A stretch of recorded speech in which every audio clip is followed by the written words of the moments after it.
O massa é que a minha tela, ela aparece, fica, tipo, aberta, mas eu não sei se tá... Pronto, agora tá!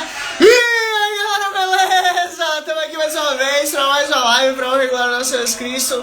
No livro de João, a história que mudou a humanidade inteira. E hoje é um pouquinho diferente. Hoje a gente tá num local completamente diferente. Inclusive, deixa eu botar aqui o tema aqui pra gente não esquecer, pra quem chegar depois, saber o que a gente tá falando, né? Deixa eu marcar aqui, deixa eu fixar isso aqui. Cadê como é que eu fixo isso aqui? Pronto, fixei. E vamos lá, pra honra e glória do nosso Jesus Cristo. Estamos terminando finalmente o capítulo 7 do livro de João. E vamos lá.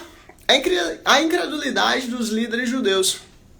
Para quem está chegando agora, a gente está no capítulo 7, versículo 45 a 53 do livro de João. Por que a gente não emendou também o capítulo 8? Porque é o seguinte, o capítulo 8, aquele comecinho, ali justamente começa a história daquela mulher que Jesus ele vai lá e perdoa os pecados. E ali tem muita coisa fantástica. Então, se a gente for emendar tudo, vai acabar ficando muito longa. E justamente está chovendo, está fazendo um frio terrível. E aí a gente tá fazendo aqui só essa perícope mesmo, mas só bora que Deus é bom, que importa. E vamos lá. A incredulidade dos líderes judeus. Finalmente, os guardas do templo voltaram aos chefes dos sacerdotes e os fariseus, os quais lhes perguntaram: por que vocês não trouxeram? Seja bem-vinda em nome de Jesus! O que acontece? Vamos fazer uma retrospectiva do que estava acontecendo. Lá atrás, Jesus, ele estava... Seja bem-vindo a Mila, em nome de Jesus! O que acontece? Lá atrás, os sacerdotes, eles estavam justamente questionando quem Cristo era. Porque o pessoal tinha aquela dúvida. Poxa, quem Cristo é? O que está acontecendo? Quem é esse cara? Eu sei que ele veio da Galileia, quer dizer, né, o que ele fala... Mas ele tem muita sabedoria, tipo assim, como é que pode um homem que veio simplesmente da carpintaria, ele ter tanto conhecimento e saber coisas que nós que somos mestres da lei nós não sabemos? Então eles começaram a ficar com inveja de Jesus e queriam de fato mandar Jesus para outra dimensão. E aí que tá a questão. Eles sabiam disso e o povo estava em dúvida. Como no finalzinho da live anterior, né, para honra e glória do nosso Jesus Cristo. Inclusive, Mila, manda um abraço aí para Kaique e para Pequena. Viu? Em nome de Jesus.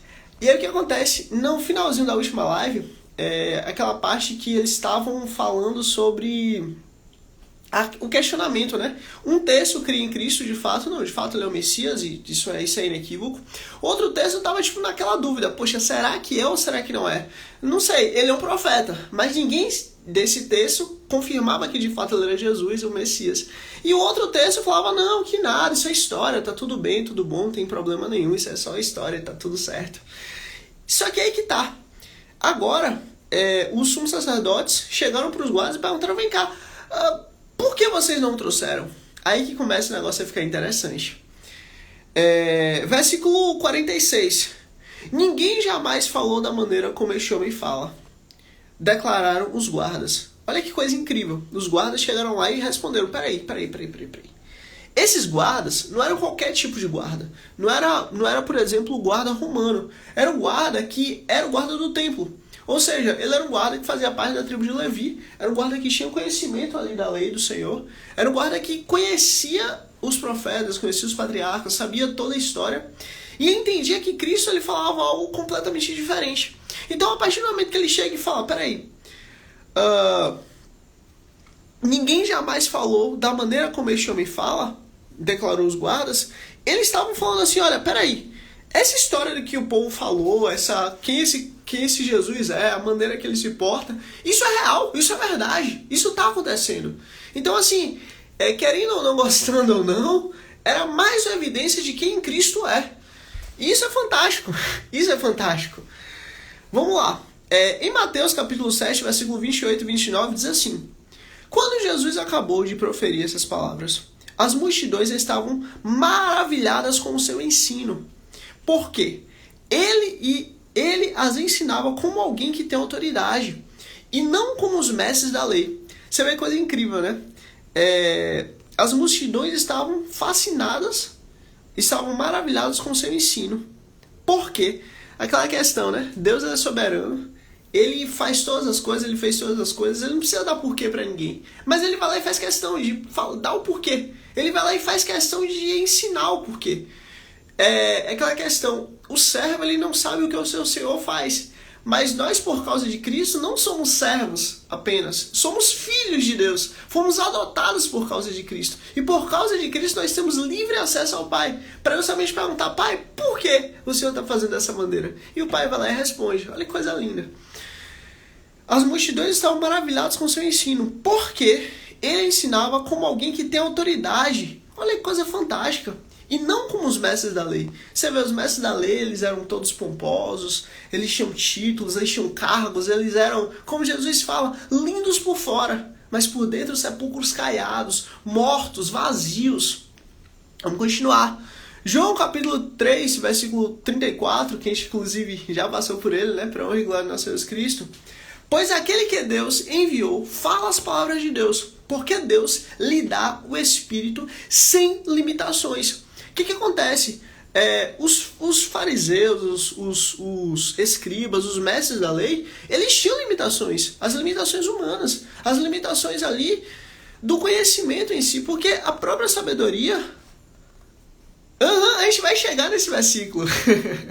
Exatamente. A própria sabedoria que eles tinham, no caso, era uma sabedoria completamente limitada. Era uma sabedoria que, era um conhecimento limitado, porque se eles tivessem sabedoria, eles iam ter a plena convicção de que ali eles estavam falando com o próprio Messias, com o próprio Rei da Glória, que ali estava sendo apresentado para eles. Então, pelo fato deles não terem a sabedoria do Senhor, só teriam o conhecimento, eles não entenderam que ali era Jesus. Porque na lei do Senhor diz o seguinte, em Provérbios, o Senhor é a sabedoria, ele clama em alta voz, está no meio das praças, está no meio das ruas e está clamando, olha, vinde a mim, porque eu tenho sabedoria para te dar. Vinde a mim porque eu tenho água para beber. Lembra que Jesus é a água da vida? Lembra que Jesus é o pão? Então, vinde a mim vocês que estão precisando, porque eu tenho para dar para todo mundo. Só que tem uma questão. Nem todos vão ouvir a sua voz, a voz da sabedoria. Nem todos vão querer, nem todos vão buscar. Enfim, vamos continuar. Se o evangelho está chegando a você, então vamos aproveitar. Ainda é tempo. Lucas capítulo 4, voltando só a essa questão sobre limitação. Diferente dos sacerdotes, dos profetas, dos escribas, dos fariseus, o Espírito do Senhor estava dentro de Jesus. O Espírito de Jesus é o próprio Espírito do Pai. Então, por causa disso, Jesus ele falava com autoridade, porque ele estava falando daquilo que ele é. Ele não estava falando daquilo que há de vir ou daquilo que aconteceu, mas ele estava falando do que é, de quem ele é. Então, assim, ele tinha toda a autoridade para falar em nome dele próprio. E é isso que as pessoas viam. Poxa, ele tem tanta autoridade, ele é o próprio rei. Ele é o próprio rei da glória. Ele é o próprio Deus encarnado para que nós venhamos a ter mais uma chance. Vamos continuar. Lucas capítulo 4, versículo 22. Diz assim, todos davam testemunho a seu respeito. Olha, todos, uma coisa incrível. Era desde o maior até o menor, desde o mais novo ao mais velho, desde os menos experientes aos mais experientes. Todos davam testemunho a seu respeito. Maravilhados com as palavras de graça saíam dos seus lábios. Maravilhados com as palavras de graça que saíam dos seus lábios. E perguntavam, não é este o filho de José? Você vê que coisa incrível. As pessoas davam testemunho de quem ele é, sabiam que de fato ele falava coisas extraordinárias, maravilhados com a palavra de graça que saiu dos seus lábios. O povo ficava fascinado com aquilo que ele falava, com aquilo que ele trazia, com aquilo que ele ensinava, com aquilo que ele compartilhava a todos. E eles perguntavam, peraí, não é esse o filho de José? José, pois é, ali na esquina ali, que a gente faz lá a nossa cadeira, a nossa mesa. Inclusive essa palavra, a própria palavra marceneiro, ela poderia também ser traduzida como alguém que faz casa, alguém que é pedreiro. Então Jesus ele poderia ou ter sido marceneiro ou ter sido pedreiro. Provavelmente foi marceneiro, mas também poderia ter sido pedreiro. Ou seja, era alguém que desenvolvia coisas, ou fazia casa ou fazia mesa. Então, provavelmente ali era muito conhecido. Vem cá, Zé, pô, que fez a mesa lá de casa, Pô, Zé também fez um quartinho lá, ficou massa, até hoje não caiu. Quartinho bom, quartinho bom, depois de a gente almoça, tira um sono ali, pô, um sono ali é massa. Foi Zé que fez, pô, foi. Agora imagina, como é que pode Zé ter tido um filho com tanta sabedoria, tanto conhecimento? É isso, o negócio vai longe, muito além. Seja bem-vindo, Jamile, em nome de Jesus. E Lucas capítulo 4, versículo 22 é assim. Marcos capítulo 1, versículo 22 diz assim: e todos ficaram admirados com seu ensino, porque os ensinava como alguém que tem autoridade, e não como os mestres da lei. Você vê, ele percebia claramente, as pessoas percebiam claramente que Jesus, ele era diferente. Que Jesus, ele era completamente diferente do que essa galera toda. Ao ponto de a galera, uma parte crê imediatamente que ele era o Messias, outra parte crê que ele é um profeta, e outra parte, tipo assim, fala, não, que nada, ele não é nada, só pra botar panos quentes e morreu o assunto ali. Mas querendo ou não, gostando ou não, todos admiravam ele e sabiam que realmente ali estava acontecendo algo extraordinário. Muitos não queriam assumir, né? Mas, de fato, eles sabiam que algo extraordinário estava acontecendo ali naquele momento.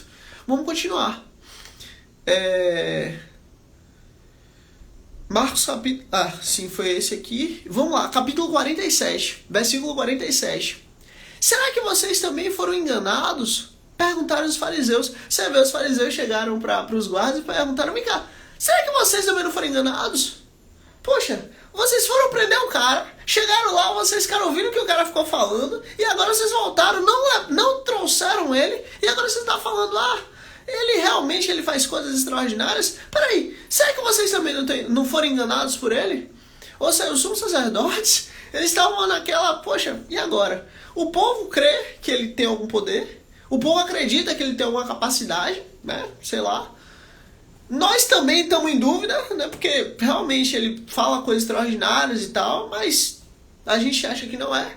E agora os guardas que a gente mandou para poder prender ele, esses guardas não querem prender ele. Realmente, né, o negócio tá um pouco complicado aí para conseguir pegar ele. E aí por isso que os fariseus perguntaram, será que vocês também não foram enganados? Perguntaram os fariseus. Versículo 48. Por acaso, alguém das autoridades ou dos fariseus creu nele? Isso aí foram eles que continuaram a indagação. E aí justamente, né, o pessoal responde, não. Mas essa ralé, que nada entende da lei, é maldita. Você vê que coisa, está escrito na lei que maldito é aquele que for condenado no madeiro. É por isso que Cristo, antes mesmo dele ser morto na cruz, ele já deixou claro que ele seria morto na cruz. Porque a lei diz, maldito é aquele que for pendurado no madeiro. Então assim, a galera que crê em Cristo também está maldita.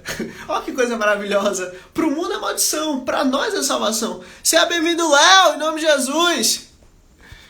E o que acontece? Você vê coisa interessante.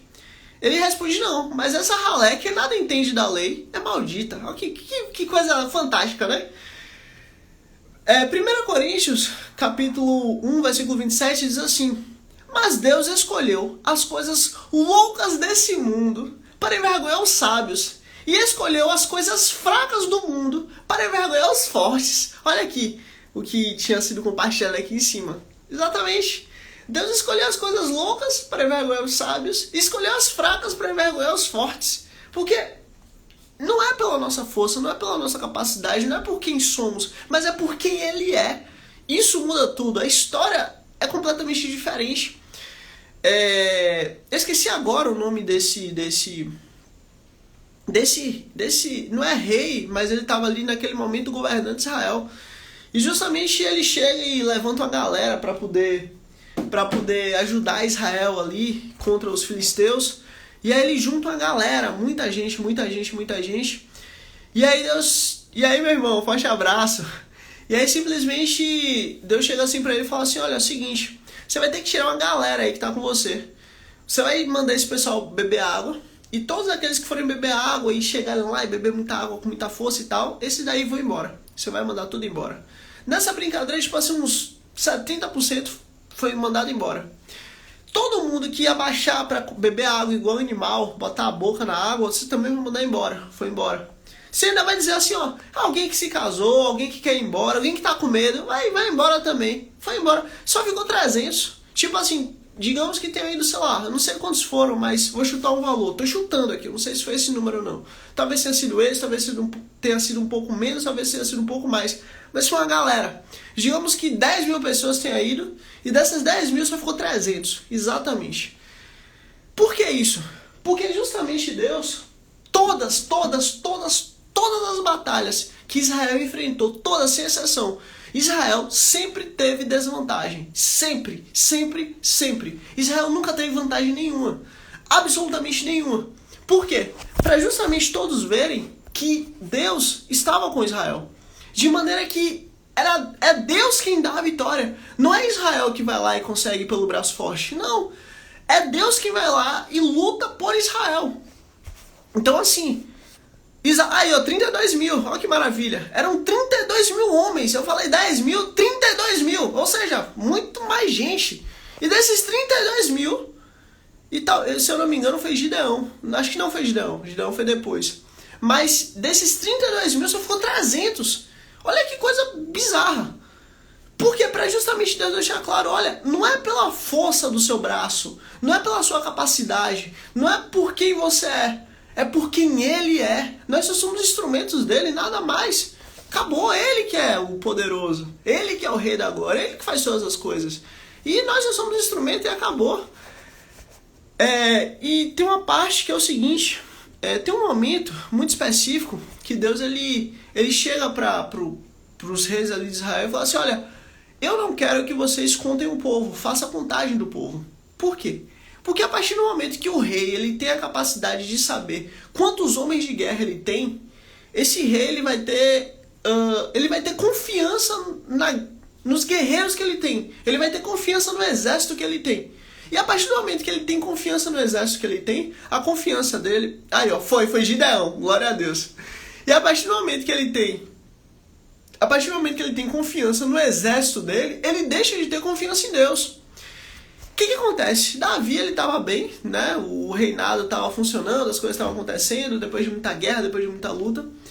E aí simplesmente Davi vai lá e faz uma grande bobagem. Mesmo Deus falando, olha, mandando Natan lá e fala assim, olha, não faça contagem. E Davi simplesmente que nada, isso é bobagem, eu quero saber quantos homens eu tenho. E simplesmente Davi vai lá e manda uma galera, né, em todo Israel para poder saber quantos homens Israel tinha. Homens de guerra.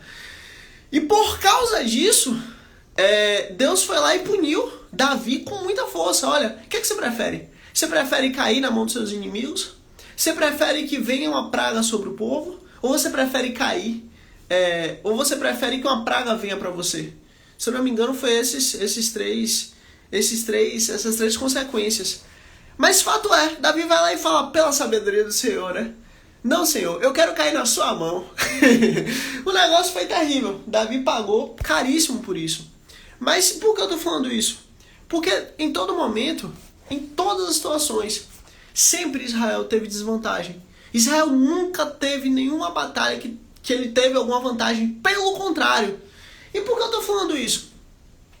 Porque na maior parte das vezes, e na realidade todo o tempo, a gente tem que reconhecer que não é pela nossa capacidade, é por Ele. É Ele quem faz. Nós só somos o instrumento. Se a nossa mente está preparada para isso, beleza. Caso contrário, é muito perigoso. Porque Deus deixa claro que a soberba, né, a vaidade, ela precede a queda. Então assim, nós só temos duas maneiras de aprender. Ou pelo amor, realmente, que é a melhor maneira, ou pela dor. Então, se você está em pé, cuide para que você não caia. Então reconhece o Senhor teu Deus em tudo, em toda a sua vida, em todos os seus momentos, em todos os seus pensamentos, em todas as suas ações, em todos os seus resultados, em todos os seus sentimentos. Porque Ele vai endireitar quem você é. Seja bem-vindo, Daniel, em nome de Jesus. E é isso que vale. É Ele que vai endireitar quem somos. E vamos continuar. Inclusive, só para deixar claro, se você acha louco nesse mundo, fique em paz. Porque, como ele diz em 1 Coríntios, capítulo 1, versículo 27, Deus escolheu as coisas loucas. Deus escolheu as coisas loucas desse mundo para envergonhar as sábias. e escolheu as coisas fracas do mundo para envergonhar os fortes. Então assim, se foi Deus quem escolheu, quem somos nós para a gente achar que vai ser de uma maneira diferente? É Ele quem escolhe. Então é isso, só bora. Mateus capítulo 11, versículo 25 diz assim: naquela ocasião, Jesus disse: graças te dou, ó Pai, Senhor dos céus e da terra, porque escondeste essas coisas dos sábios e cultos e as revelaste aos pequeninos. O que acontece? Cristo Jesus, ele estava falando aqui, né, em alguns capítulos anteriores do livro de Mateus, ele estava falando que a sabedoria do Senhor, ela estava sendo exposta, ela estava sendo mostrada, ela estava sendo ali desnudada para aqueles que não tinham capacidade. Porque antigamente, o que acontecia? Só quem tinha de fato acesso à lei do Senhor eram os levitas. Eles que tinham pleno acesso à lei e eles que de fato podiam estudar a lei do Senhor e viver nisso, né, buscando a lei do Senhor. E por causa dos levitas, as outras tribos também tinham a lei do Senhor, só que de forma reduzida, digamos assim. Era só o que era passado, ou melhor, era só o que era repassado até as outras tribos. Só que depois da Babilônia, principalmente, aconteceu um problema muito sério, que foi o seguinte: Israel acabou se misturando muito. Então o povo, eles não guardaram a identidade. O povo, eles não guardaram ali a lei do Senhor em si. Então o povo estava muito distante da lei do Senhor. Faltava realmente a lei do Senhor para o povo. E pelo fato de faltar a lei do Senhor para o povo, os próprios líderes se desviaram também. Tanto que quando Deus quando Israel, o povo de Israel está na Babilônia, Deus ele dá uma visão para Ezequiel. E justamente na visão de Ezequiel, Deus ele mostra que a presença dele, o trono dele, ele sai ali do templo que está em Israel e vai para a Babilônia. Isso é absurdo porque assim, Deus ele fala que ele vai estar sempre no templo e as pessoas vão poder buscar ele no templo. Só que simplesmente Ezequiel vê a presença de Deus saindo do templo e indo para a Babilônia, onde eles estão. O que Deus está falando? Aí que tá. Deus, ele não habita em um templo feito por pau, pedra. Ele habita no nosso meio. Por isso que ele diz: eu sou um Deus zeloso, não terás para ti mais escultura ou coisa semelhante no céu, na terra ou debaixo da terra, porque eu sou um Deus zeloso. Vocês não vão ter que se curvar a isso, porque eu sou soberano. Nada nessa terra, nada nesse mundo tem a capacidade de sequer lembrar quem eu sou. Toda a natureza é só uma testemunha de um pequeno pedaço de quem eu sou, de um pouquinho da essência de Deus. Mas como o apóstolo Paulo diz, a natureza, ela espera ansiosamente pela demonstração dos filhos de Deus, pela revelação dos filhos de Deus. Então, o evangelho, na medida que ele está sendo pregado, na medida que ele está expandindo, na medida que as coisas estão acontecendo, a natureza ela vai mostrando que de fato Deus é soberano cada vez mais.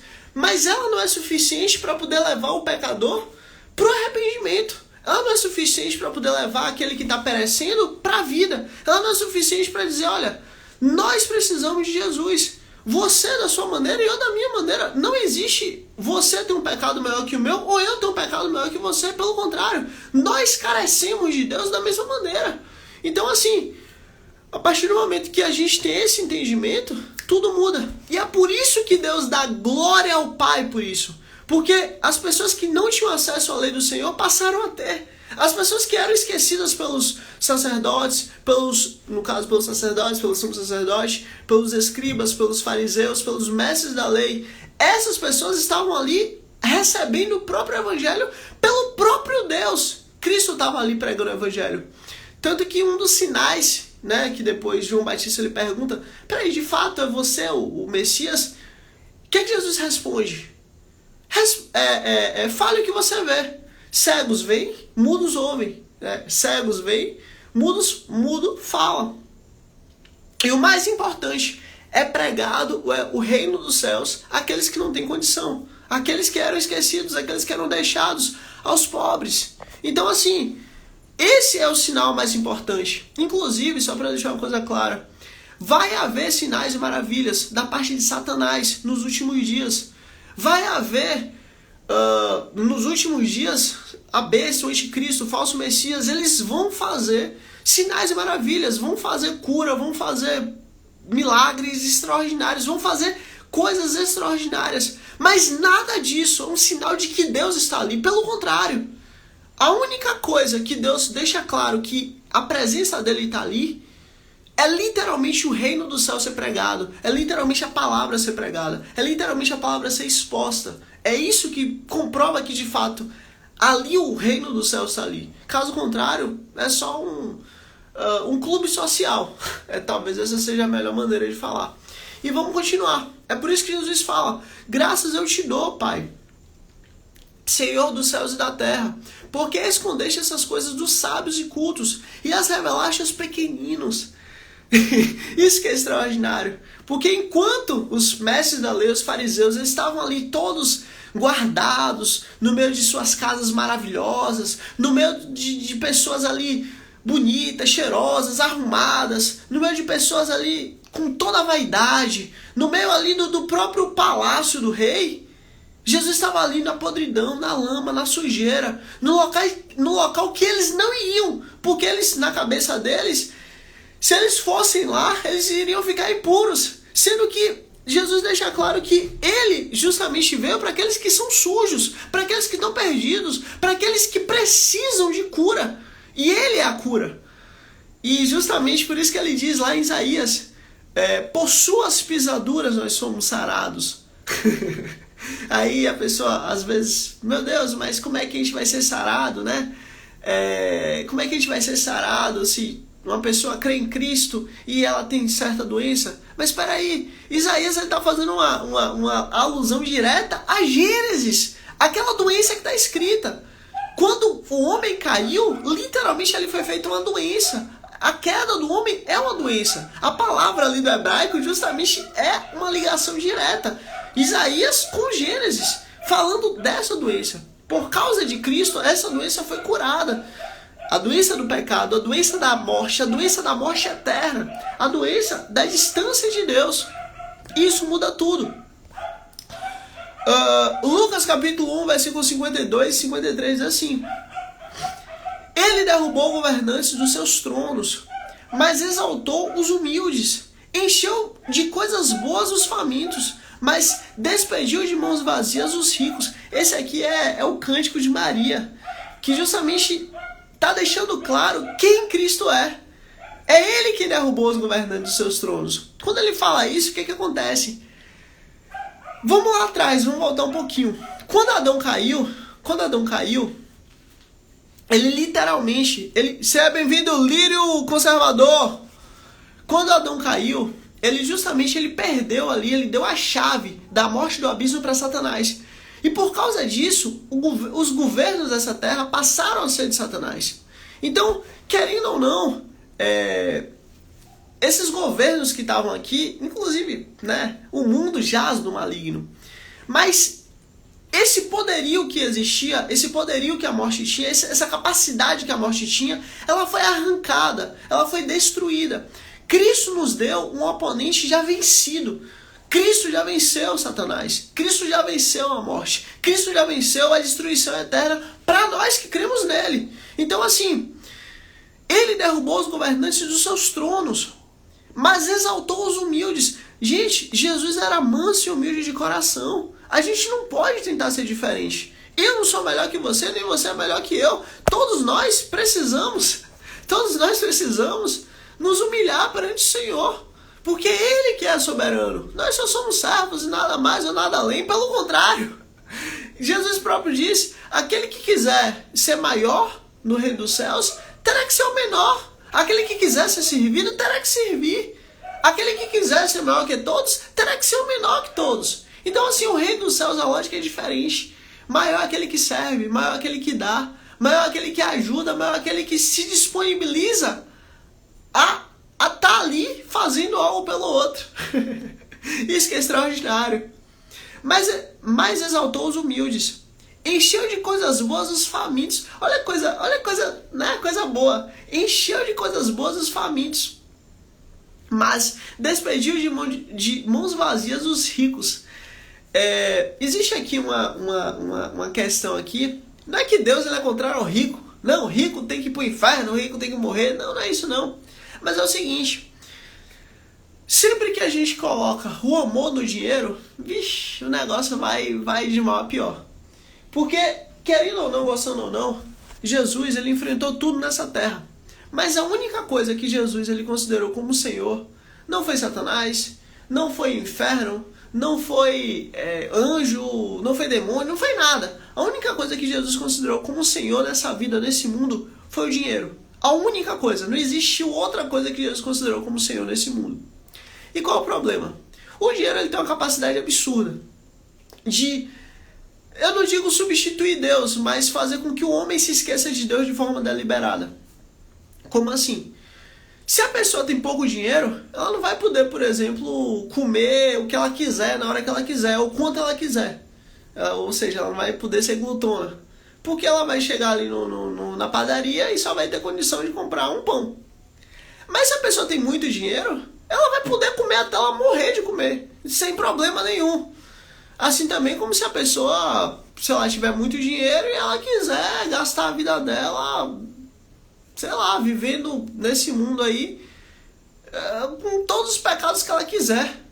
Então, querendo ou não, gostando ou não, o dinheiro ele tem essa capacidade de fazer com que o homem ele fique muito mais distante de Deus. É uma forma de alívio se a gente usa da maneira certa, mas ao mesmo tempo é uma forma de condenação muito pior se a gente usa da maneira errada. Então por isso que Jesus considerou o dinheiro como rei, não como rei, mas como senhor. E é por isso que a gente tem que ter muito cuidado com isso.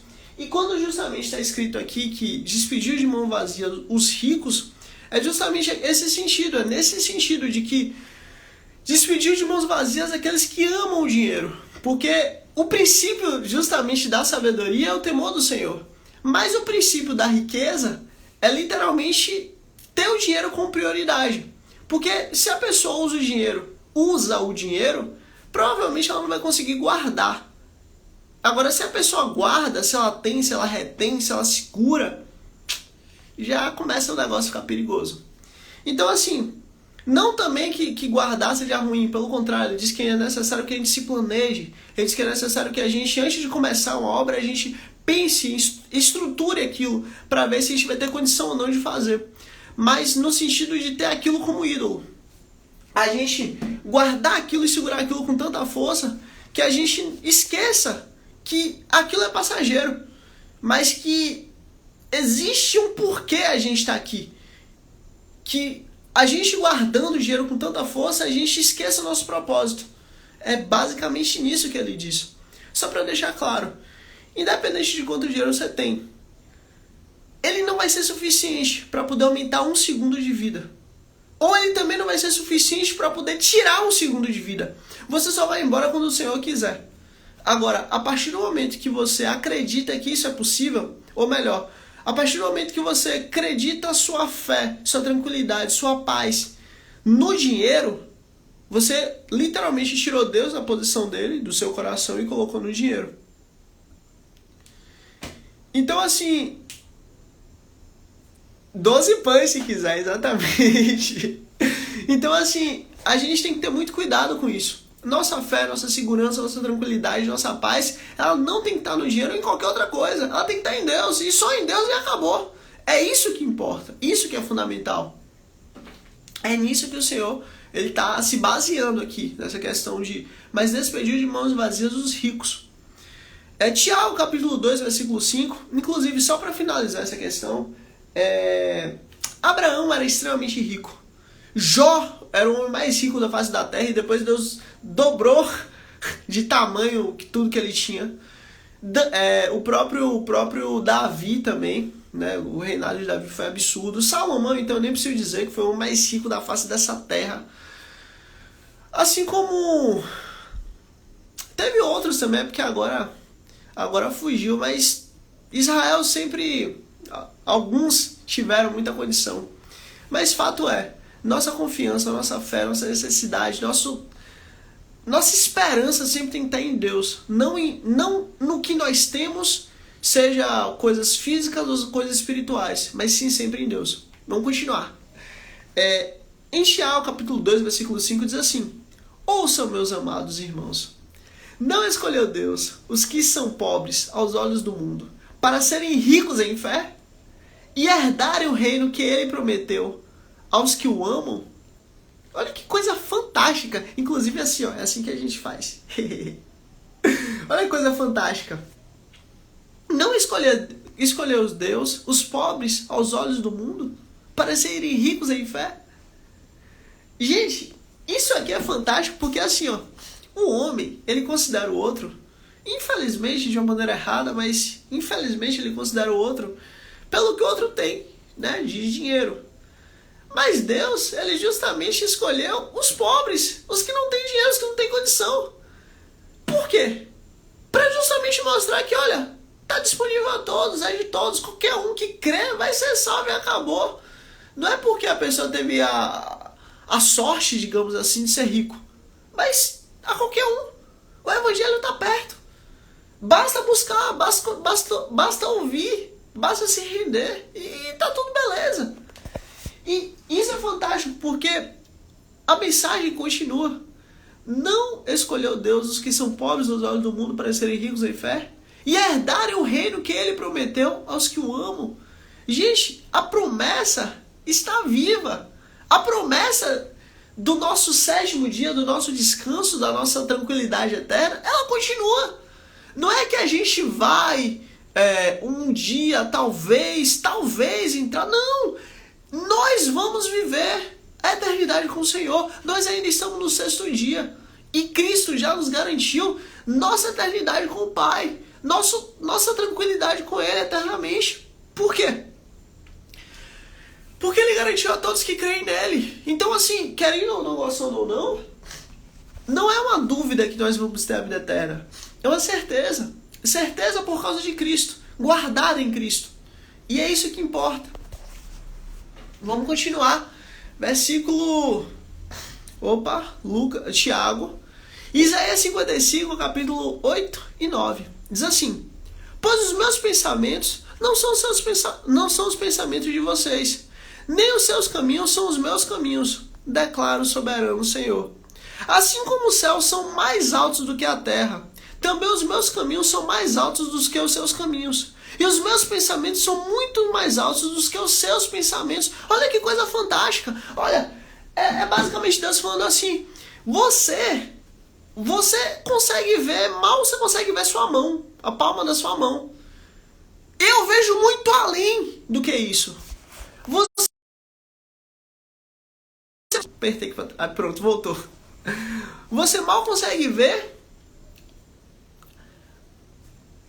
uns 5 metros que está na sua frente. Mas entenda, assim como o céu se estende do céu à terra, assim como essa distância existe, muito maior são os meus pensamentos por você. Então assim, independente de quem você é, independente de quanto você tem, independente da situação que você se encontra agora, não importa. Deus não está olhando para isso. A única coisa que Ele quer é seu coração. Ele não quer o que você tem. Ele é o dono do ouro e da prata, tudo é dele. Você acha realmente que para você ter que servir a Ele, ou para você ter que estar bem com Ele, ou para você estar unido a Deus, Ele vai precisar do seu dinheiro? Claro que não. Só deixando uma coisa clara: se você está em um ambiente que ali o evangelho é pregado, que ali você está recebendo a alimentação do Senhor, que ali você está recebendo o reino dos céus, é muito importante você contribuir. Por quê? Porque a luz você não paga com fé. A água você não paga com fé. A cadeira que você senta você não vai pagar com fé. Tudo isso aí tem custo. E tem que pagar. Então, seja bem-vindo a Mexer em nome de Jesus. Então, se a gente não pagar, literalmente aquele ambiente vai ser fechado. Então, mas entenda uma coisa: não é pelo que você faz, não é pelo que você contribui, não é pela sua obra que você é salvo, não. Pelo contrário, é pela graça sois salvos. Isso é dom de Deus, para que o homem não se glorifique, não se glorie. Vamos continuar. Justamente 1 Coríntios, capítulo 1, versículo 18, diz assim: pois a mensagem da cruz é loucura para os que estão perecendo, para os que estão perdidos. Mas para nós que estamos sendo salvos, é o poder de Deus. Olha que coisa fantástica. Pro mundo é loucura. Gente, pro mundo, bora parar pra pensar rapidinho. Pro mundo é uma coisa muito louca. Um judeu que estava lá em Israel de boa, daí ele começou a ensinar um bocado de coisa, um bocado de gente começou a acreditar. E justamente a galera começou a matar todo mundo que acreditava no que aquele judeu estava falando. Só que quanto mais matava, quanto mais torturava, quanto mais perseguia essa galera, mais essa galera começava a crer nesse judeu. E essa mensagem foi se expandindo, chegou até hoje. Independente de mim, de você, de qualquer pessoa, essa mensagem vai continuar. Muito louco, né? Que coisa absurda. Mas aí que tá. É o poder de Deus para a salvação de nós que cremos. É literalmente Deus falando, ei, existe mais uma chance, existe mais uma saída, existe mais uma oportunidade de nós conseguirmos se salvar, de vocês conseguirem se salvar. Deus deu essa oportunidade ao mundo. Quando Deus fala, porque Deus amou o mundo de tal maneira que deu seu Filho unigênito para que todo aquele que nele crê não pereça, mas tenha a vida eterna, João 3,16. O mundo é dado a oportunidade para que o mundo possa crer em Cristo. Mas aqueles que vão crer em Cristo são aqueles que Deus escolheu. Aqueles que vieram da parte de Deus, aqueles que Deus atraiu até Cristo.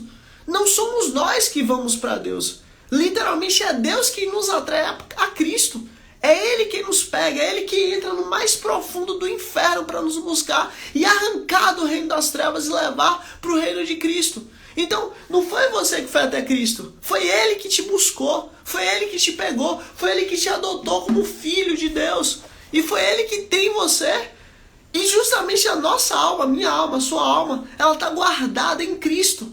Então assim, querendo ou não, gostando ou não, nós somos propriedade do Pai por causa do sangue de Cristo, do preciosíssimo sangue de Cristo. Interessante é que na antiga aliança, o apóstolo Paulo ele faz essa comparação. Se a antiga aliança feita com paus e pedras, ela era suficiente para encobrir o pecado, imagina a nova e eterna aliança feita com o próprio sangue do próprio Cristo Jesus. Então assim, por isso que ele diz em Hebreus, né? Entrai, pois, com ousadia no Santo dos Santos, porque o nosso sumo sacerdote já está lá. Ele já intercede por nós. O sacrifício vivo, ele já está lá. E ele é o nosso sacerdote que sofreu o que a gente sofre. Jesus, ele não é que ele é um ser que está distante. Pelo contrário, tudo que a gente viveu e vive, ele viveu e vive. Está escrito claramente, ele viveu todas as tentações. Então, as tentações que você vive, as tentações que eu vivo, as dificuldades que você passa, as dificuldades que eu passo, ele viveu tudo. Então, quando a gente, independente do que a gente está vivendo, a gente chega assim, Deus, socorro. Cristo está ali do lado dele falando, Pai, eu sei o que é fome, porque eu passei. Eu sei o que é medo, porque eu passei. Eu sei o que é dor, porque eu passei. Eu sei o que é, sei lá, o que é agonia, porque eu passei. Ó, Pai, é por Ele. Tá vendo esse buraco aqui na minha mão? É por Ele, Pai. Aí o que Deus faz? Tudo bem, meu filho? Ele tá salvo. E ó, derrama a graça dele sobre nós. E muda quem somos. Porque o mais importante não é esse momento, não é essa situação. Nós não somos, nós estamos. Nós não somos o que a gente vive aqui agora. Nós estamos aqui. Mas nós não somos daqui, nós não somos desse mundo.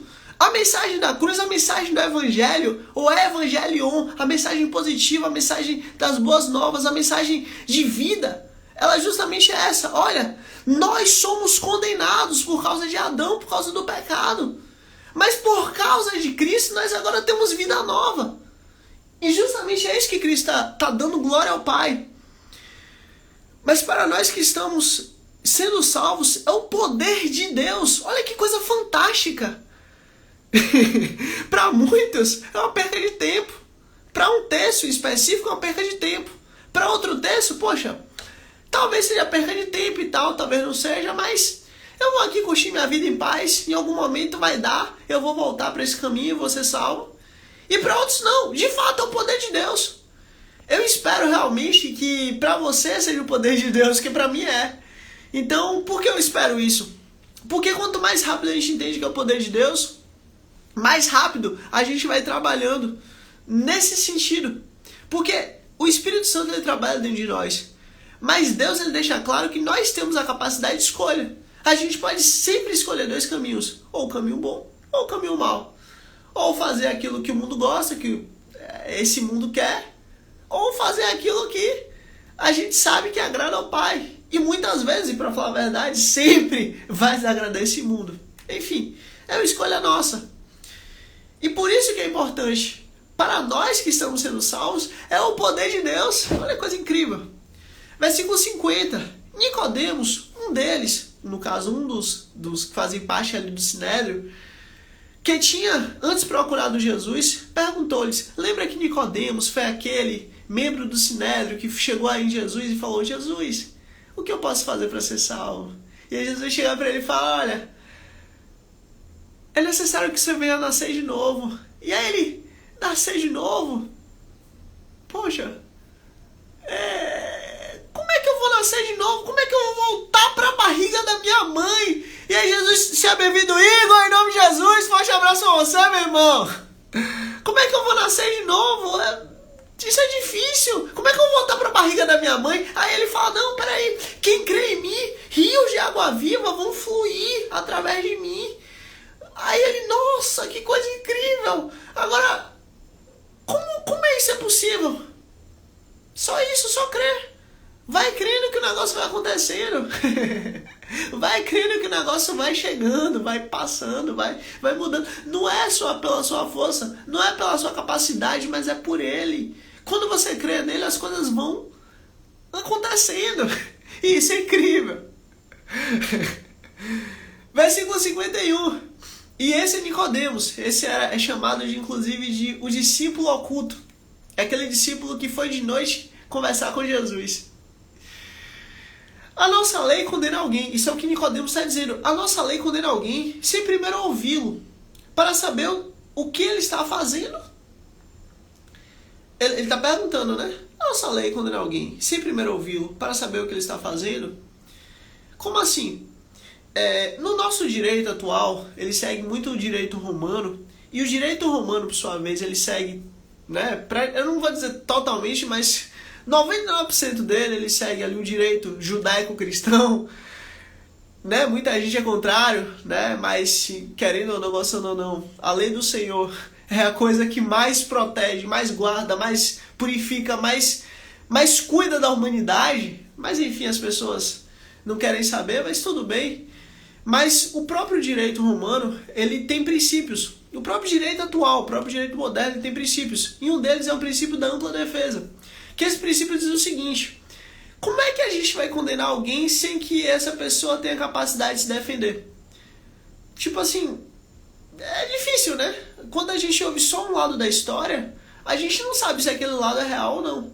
Pode ter sido que, no ponto de vista daquela pessoa, aquilo aconteceu, aconteceu daquela maneira, mas será que de fato aquilo é real? Vamos ouvir o que a pessoa disse. Ou melhor, vamos juntar testemunhas a respeito disso. Vamos esmiuçar esse negócio para saber se isso é real. Tudo isso vem da lei do Senhor. Depois, né, para hoje, glória a Deus, se vocês quiserem, a gente pode fazer um vídeo só sobre isso. Como o direito processual, penal e civil e outros aspectos da sociedade, eles seguem exatamente o que a lei do Senhor ensina. E justamente é o que ainda funciona na nossa sociedade. Ou melhor, é o que funciona na nossa sociedade. E sempre que o ser humano ele sai de perto disso, a sociedade vai de mal a pior. E cada vez piora. Por quê? Porque saiu de perto da lei do Senhor. Então, é complicado, né? A gente não pode achar, a gente não pode acreditar que a gente indo contra a lei do Senhor vai dar tudo certo. Pelo contrário, nunca deu certo. Então, agora não vai ser diferente, né? Muita gente acredita que dá para fazer coisas, né? Coisas iguais e ter o mesmo resultado. Isso é insanidade. Como é que a gente faz as mesmas coisas e quer resultado diferente? Enfim, vamos continuar. Mas se vocês quiserem, depois para honra e glória das nossas inscrições, a gente pode fazer um vídeo só sobre isso. Em como o direito e a sociedade, ela segue a lei do Senhor e essas coisas dão certo. Vamos continuar. Em Deuteronômio, capítulo 19, versículo 15, diz assim: uma única testemunha não será suficiente para condenar alguém de algum crime ou delito. Qualquer acusação precisa ser confirmada pelo testemunho de duas ou três testemunhas. Ou seja, pronto, fechou. Ou seja, querendo ou não, até hoje, não tem como alguém ser condenado simplesmente porque alguém chegou e falou: tal pessoa cometeu tal crime. Não, não é assim. Não pode ser dessa maneira. Agora, se juntar algumas pessoas contrárias àquela pessoa e de alguma maneira conseguir sustentar aquela acusação, a pessoa sim pode ser condenada. Por quê? Porque seguiu esse princípio aqui de Deuteronômio, capítulo 19, versículo 15. Deuteronômio, livro esse que veio o quê? 4.000 anos antes de Cristo. Então, é muito longe esse negócio. E é o que funciona até hoje. Vamos continuar. Provérbios, capítulo 18, versículo 17. Na disputa de um homem, ou seja, no litígio, na briga, a primeira parte a falar parece justa, até que a outra venha e o questione. Assim é. Quando uma pessoa vai lá e oferece a denúncia contra determinada pessoa, nossa, aquela denúncia é incrível. De fato, quem está lendo ali, quem está ouvindo, tem a certeza absoluta que aquela pessoa ali que está ali sendo condenada, que está ali sendo que virou réu ali daquela situação, tem certeza absoluta que aquela pessoa não vale nada, que aquela pessoa tem que ser condenada, que é o certo a ser feito. Mas a partir do momento que a gente entende o outro lado, ou melhor, ouve o outro lado, a gente fala: peraí, não é bem assim. A história não é bem essa. Isso que é incrível. O direito entende isso. Vamos continuar. E também no Deuteronômio, capítulo 1, versículos 16 e 17, diz assim: na audiência dos litígios entre os seus irmãos, ou seja, na audiência ali que está tendo um embate, que está tendo uma briga, que está tendo ali uma discussão, que está tendo ali um interesse ali, um tem um interesse, outro tem outro interesse, uma disputa de interesses, os juízes não devem mostrar parcialidade na aplicação da justiça. Escutem os pequenos e os grandes, sem tomar conhecimento de quem são. E não tenham medo de ninguém, pois a decisão é de Deus. Se alguém proceder, se algum processo for muito difícil para vocês, tragam-no a mim, e eu o ouvirei. Isso aqui quem falou foi Moisés. Foi aquele que viu o próprio Deus. Foi aquele que, quando o povo estava no deserto, ele ia lá para uma tendazinha, lá no meio do deserto. E lá o próprio Deus vinha conversar com ele. E justamente Moisés falou assim: olha, os juízes não devem mostrar parcialidade. Ou seja, os juízes não podem ser parciais. Os dois têm que ser ouvidos. E os dois têm que ter crédito. Tem que ser ouvido tanto pequeno quanto grande. Tem que ser ouvido e acreditar ali e dar a chance dos dois se defenderem e exporem o que é que eles estão fazendo ali. Olha que coisa linda. E por que isso é tão importante? Porque assim, isso aqui é o que Nicodemos falou. Peraí, a nossa lei condena alguém sem primeiro ouvi-lo para saber o que ele está fazendo? Você vê, a lei do Senhor é perfeita, né? Ela nos ensina como processualmente devemos agir, como civilmente devemos agir, como socialmente devemos agir. E todos os países, todas as cidades, todos os governos que de alguma maneira não seguiram isso aqui, fadaram ao fracasso, já não existem mais. Agora, quem seguiu ou quem segue, ainda que seja pouco, tá firme. E é isso aí, vamos seguir. Versículo 53. Eles responderam: você também é da Galileia? Isso perguntaram a Nicodemos. Verifique e descobrirá que da Galileia não surge profeta.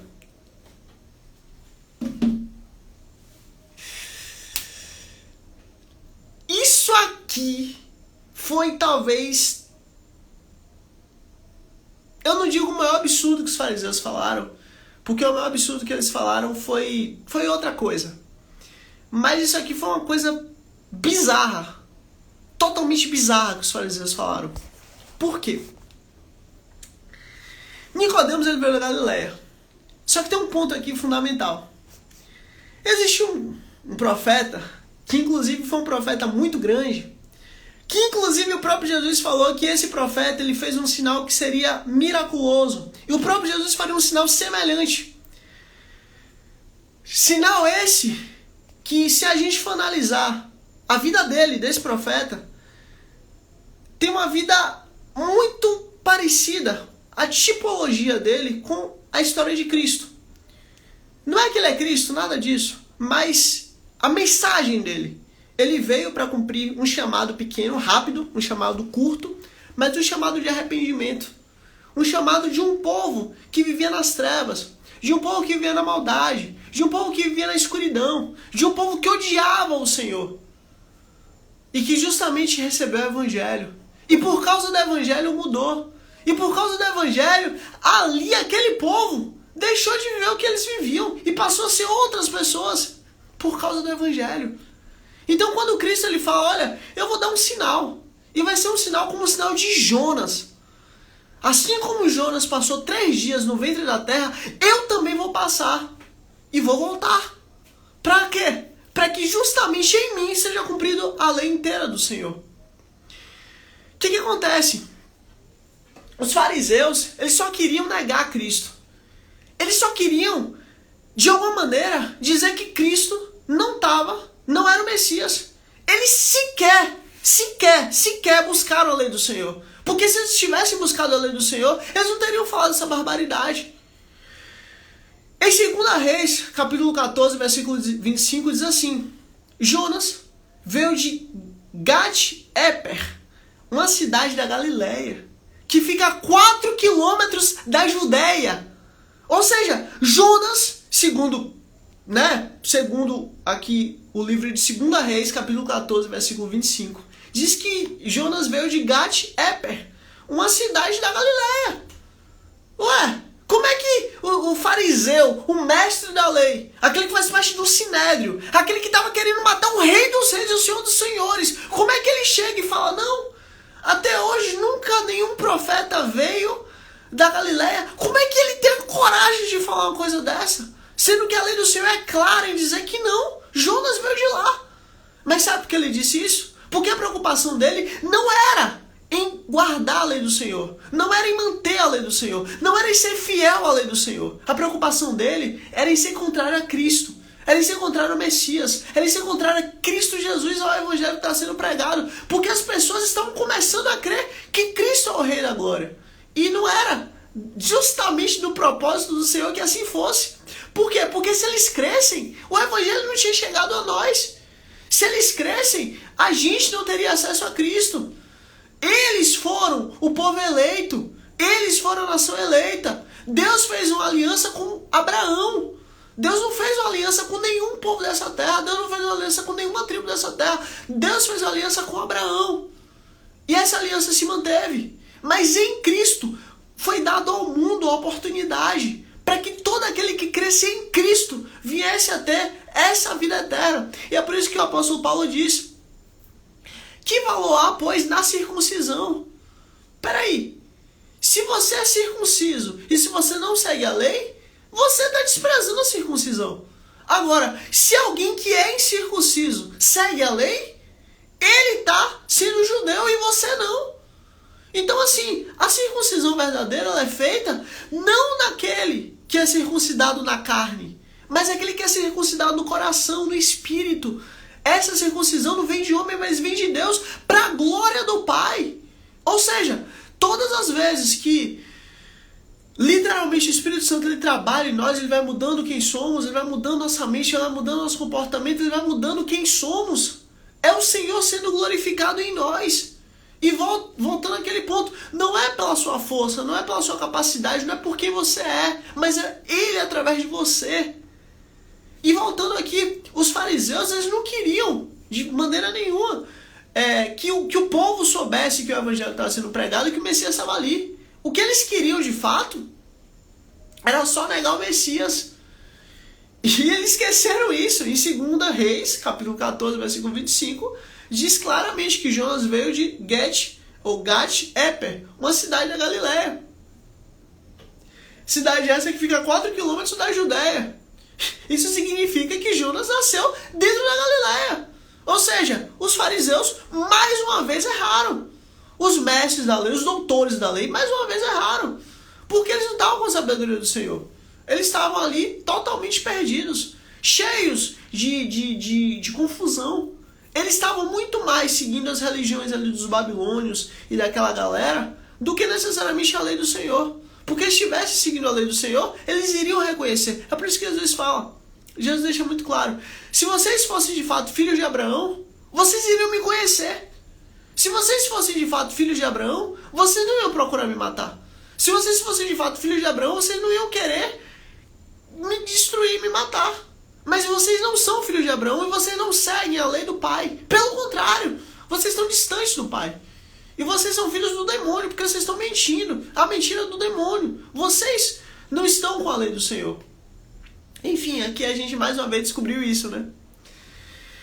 E justamente em Josué capítulo 19, versículo 10, versículo 13, também diz assim: Gash e Éfer estavam localizados em Zebulon, portanto na região da Galileia. Então assim, como é que pode? Como é que eles têm a capacidade, para onde glória nasceu Jesus Cristo, como é que eles têm a capacidade de chegar e dizer, não nasceu profeta nenhum da Galileia? Meu Deus, eles estavam mais preocupados em negar o Messias do que necessariamente expor a lei do Senhor. Então, aí que volta aquela questão. A lei do Senhor ela tem que ser exposta, porque é ela que muda quem somos, ela que muda a nossa mente, nosso sentimento, nossos pensamentos, nossas ações, nossos resultados. Isso é fundamental. Vamos continuar. Existe ainda dois profetas, que também são profetas extremamente fundamentais para a lei do Senhor, que provavelmente eles também nasceram ali na região da Galileia, que é o profeta Naum e é o profeta Malaquias. Por que provavelmente? Porque a lei do Senhor de forma clara não deixa isso. A lei do Senhor não de forma clara não mostra, né, não expõe, não fala que eles nasceram ali. Mas há um grande burburinho, digamos assim, que eles nasceram ali. Mas isso não é provado, isso a gente não tem como ter certeza. Isso é mais especulação. Mas, entre aspas, se tem mais alguém que nasceu ali, a probabilidade muito grande é Naum e Malaquias. Esses dois provavelmente também nasceram na Galileia. Mas certíssimo, foi Jesus, o rei dos reis, o Senhor dos senhores, e o próprio Jonas. Os dois nasceram na Galileia. Só isso aí já é suficiente para mostrar mais uma vez que os fariseus eles estavam completamente distantes da lei do Senhor. E vamos agora para o último versículo 53. Então cada um foi para a sua casa. Então cada um foi para a sua casa. Por quê? Porque ficaram todos sem argumento. Ninguém mais tinha capacidade de contrapor a Jesus. Ninguém mais tinha, mas que porquê? Mas ninguém mais. Pelo contrário, todos eles tiveram ali a certeza absoluta que Cristo é o Messias, o Rei dos Reis. E aí que aqueles que não criam e aqueles que não estavam alicerçados no Senhor, aí que eles tiveram mais raiva ainda e queriam de fato matar Cristo. Então aqui a gente termina, para honra e glória de nosso Senhor Cristo, no capítulo 7 do livro de João. Essa história que mudou a humanidade, mudou tudo que conhecemos e tudo que a gente ainda vai conhecer. Essa vida aqui é assim, é um estalar de dedos, é um piscar de olhos, é só um momento. O que de fato conta é daqui pra frente, é depois de quando a gente fechar os olhos, aí que o negócio vai começar a contar. Aqui a gente ainda tem a oportunidade de nos rendermos ao Senhor e termos Ele como nosso Senhor e Salvador. Agora, vai chegar um tempo que não vai haver mais tempo. Então o Evangelho, eu peço a Deus em nome de Jesus que o Evangelho esteja chegando a você, ele sirva para que você venha se arrepender e voltar para o caminho do Senhor. E eu também quero que seja assim para mim, porque assim como eu estou falando aqui, também estou falando para mim. Então, eu espero que o Evangelho ele seja para mim e seja para você, para o arrependimento, para que a gente volte ao Pai em nome de Cristo Jesus, para que a gente venha estar com o Senhor por toda a eternidade. Mas, se a gente não perseverar até o fim, ele vai servir para nós como condenação. Então, assim, a gente vai lembrar desses dias, a gente vai lembrar desse momento, a gente vai lembrar da palavra sendo exposta aqui. Então, assim, essas duas funções têm o Evangelho. Ou servir para condenação, ou servir para arrependimento. Então, por favor, se a palavra veio, como Jesus fala, se ouvides, pois, a voz do Senhor, não endureça o vosso coração como fez aquele povo no deserto. Antes, se humilhe perante o Senhor. Reconheça o Senhor, porque Ele que tem cuidado de nós. Então é isso. Esse é o capítulo 7 do livro de João. Se você chegou até aqui, se inscreve. Qualquer coisa aí, gente, o Senhor é soberano sobre tudo e é o que importa. Só bora que Deus é bom, é o que importa. Muito obrigado a todos que passaram aqui, todos que estão aqui. E é isso. Chegou até aqui, quer continuar essa história que mudou a humanidade, mudou o mundo inteiro, mudou tudo que conhecemos e que ainda vamos conhecer, se inscreve. E só bora que Deus é bom, é o que importa. Ah, gente, rapidinho, peraí. Em algum momento a gente vai continuar, né? Para o regular dos nossos inscritos, capítulo 8. Capítulo 8 do livro de João. E justamente para você receber a notificaçãozinha que a gente, né, tá tendo live. E continuar essa história que mudou a humanidade. Você se inscrevendo, você vai saber. Se não talvez a gente não consiga continuar aí junto. Mas não tem dor de cabeça não, vamos continuar. Só o Branco de Deus é bom que importa, se inscreve para continuar acompanhando essa história que mudou a humanidade, é isso aí. Só o Branco de Deus é bom que importa. E muito obrigado a todo mundo que chegou até aqui.